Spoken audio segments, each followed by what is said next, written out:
What's going on, guys? Raj here. I hope all of you are doing well. Today I'll be doing a Scents of the Week video, so showing you all the fragrances that I wore this week, mainly full bottles, a couple of decants in there, and yeah, it's been a really good week in terms of fragrances.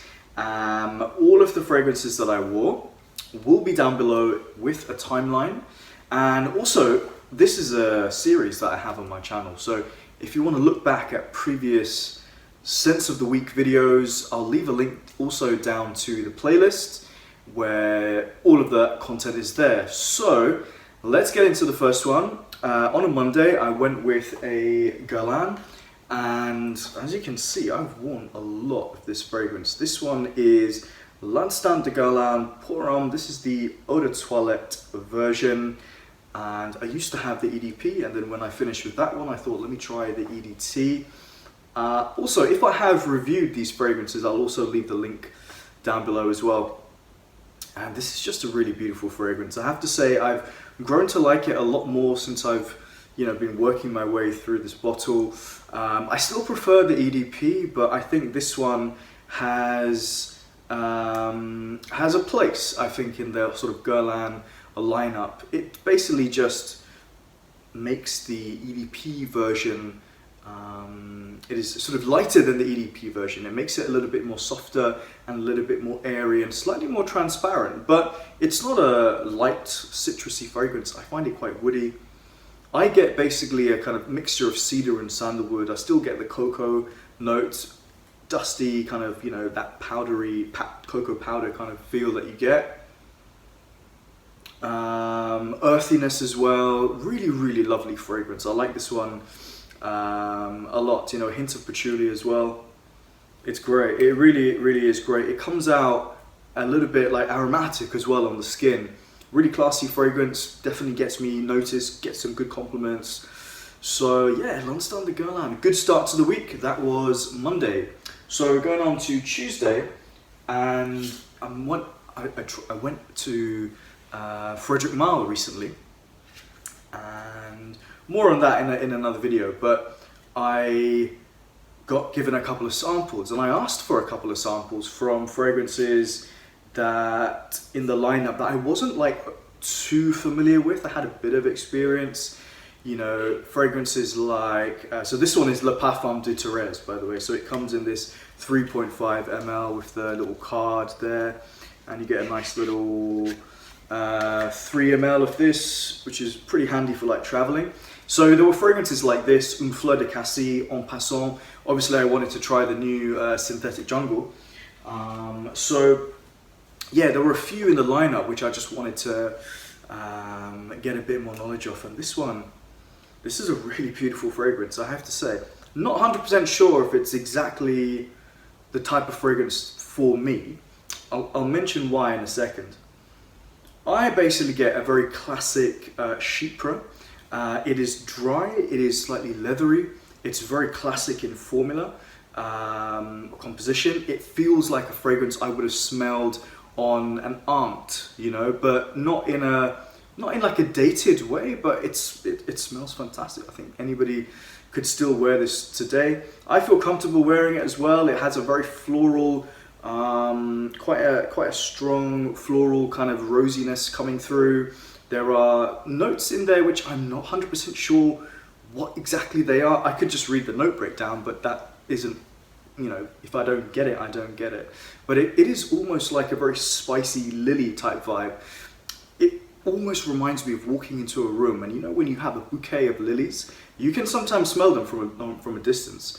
So I get that, but a little bit spiced up. Now, I talk about note breakdown, and I do look to the note breakdown obviously to give me an idea of what's in the fragrance, and they do say that melon is in this one, and it is said to be a fruity Chypre. I don't get fruit at all. I don't really get anything that I would describe as freshening this one up. It is spicy, dry, spicy floral, leathery. I wish I did actually get a bit of that melon note that I think would just lift it a little bit on my skin. Now, is this one exactly for me? I think there's another one from Malle that is in a very similar style that I much prefer, and I've had multiple like samples and decants of, and that one is Noir Épice. That one just does something a little bit different for me, but this is really good, and I'm going to wear it down to the end and then give you my thoughts. So yeah, that was Tuesday, and then moving on to Wednesday. This one is a hard to find discontinued fragrance from the house of Cerruti, and this one is 1881, but the intense version. So this, I really like the bottle design. It's like the face of like a rock, you know, it's got that feeling to it. So, you know, I was actually going to buy the original 1881. Then I was just kind of looking around, seeing what was online on YouTube, on eBay, and this one was there, and I thought, okay, well, the current Cerruti 1881 is still around. I can get that one at any time, but I couldn't get this one. So it was a blind buy. I typically don't like to do blind buys, but you know, sometimes you get tempted. And this is a really beautiful fragrance. It does take the original 1881 and move it in a slightly different direction, mainly in the opening. For me, I get something a little bit powdery. It smells like a kind of powdered violet kind of feel to it, but then you do later get into the classic Cerruti 1881 signature or DNA, which, to be honest, I do find a little bit hard to like describe. There are lots of notes. It's kind of like citrus, aromatic, herbal, which is a very generic kind of like, not exact, very precise way of describing a fragrance. But I've got a sample of the original 1881. I want to get that in a full bottle and just really properly get my head around it. But this is a very classy scent. I wore this one to work. I actually went into the office on Wednesday. So, you know, working from home, but working in the office. And it does have that kind of slightly formal vibes. You could wear it in that type of scenario. Lovely fragrance, really, really good. Not the type of fragrance that would be released today by like modern designer fragrances and designer brands. And I think that's a good thing. Worth checking out if you can find it, or stick with the original 1881. That's, you know, I would say I probably prefer it to this one, to be honest. Okay, so Monday, Tuesday, Wednesday, Thursday. So another discontinued one.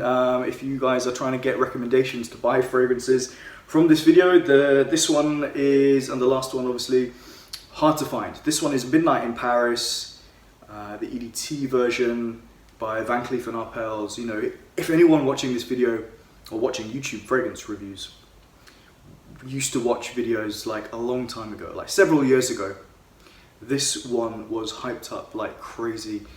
I can't get my head around why Van Cleef and Arpels would discontinue this. It's unreal, but probably down to sales.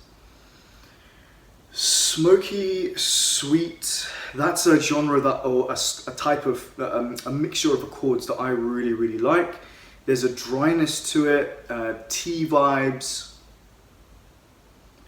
leathery, smoky, you know, like kind of like smoked vanilla, like a benzoin kind of note. That's really what I get in this fantastic composition. I definitely will use it sparingly. Oh man, have you tried this one? You know, are you still holding on to your bottles? There was also an EDP, which I never got my nose on, but I suppose that's even rarer. Okay, so moving on to Thursday, and as I said, I was recently at the Malle counter, and I'm thinking about getting another Malle into my collection. And I was thinking, is it going to be L'Eau de Verre? Is it going to be Portrait of a Lady? Something, one of those two. But then I tried, because I used to own this one. Whoops, just fell out of the box. This one is actually Musc Ravageur. I used to own this one, so it was good to like retry, and brought back a lot of memories, because this was, if not the first, one of the first or second Malle bottle that I ever used to own.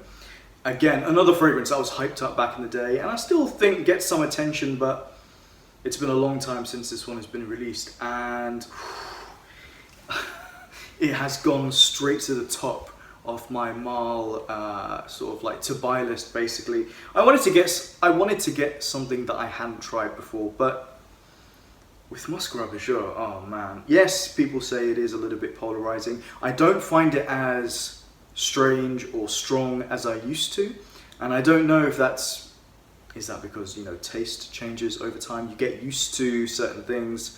Or is it reformulations? I don't really know, but the spiciness, this mentholated spiciness that I get from this, clove is obviously the key player, with this smoked vanilla, furry,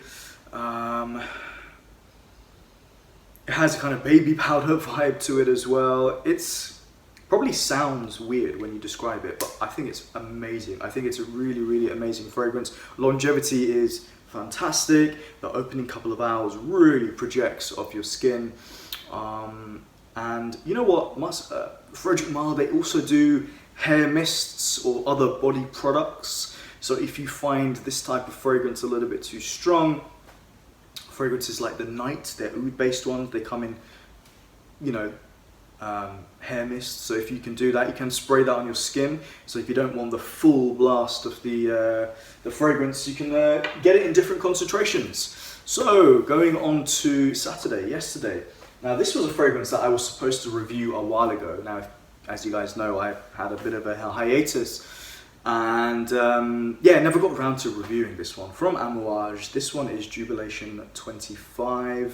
This is the men's version. This is a fragrance that I used to own in the old formulation when it had the white cap. This is now the magnetic gold one. So it's been good to, because I haven't worn this one in a while, it was good to wear this one again and really experience that opening. It's one of the best openings to a fragrance that I've ever smelled.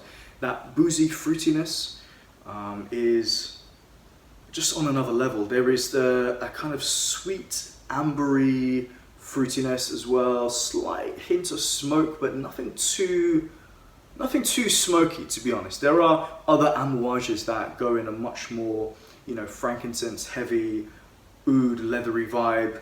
This one, often described as like a very regal scent, and it is very nice, and I will be completely honest, I do like this fragrance a lot, but I feel like it runs out of steam a little bit, and it becomes a kind of like a kind of fruity, ambery fragrance as maybe 4 or 5 hours once you're into the fragrance. Now that's not to say that I don't like what I'm smelling, but these fragrances are not cheap, and I don't really want that to happen in my fragrance when I'm spending Amouage money. I mean, I do get it for a discount, but you know what? It is still a lovely fragrance. A lot of people do talk about reformulations with Amouage. Yeah, I wish I had my original bottle to do like side-by-side comparisons, but still well worth checking out. Well worth checking out. Really, really nice fragrance. And now, moving on to today, Sunday. So,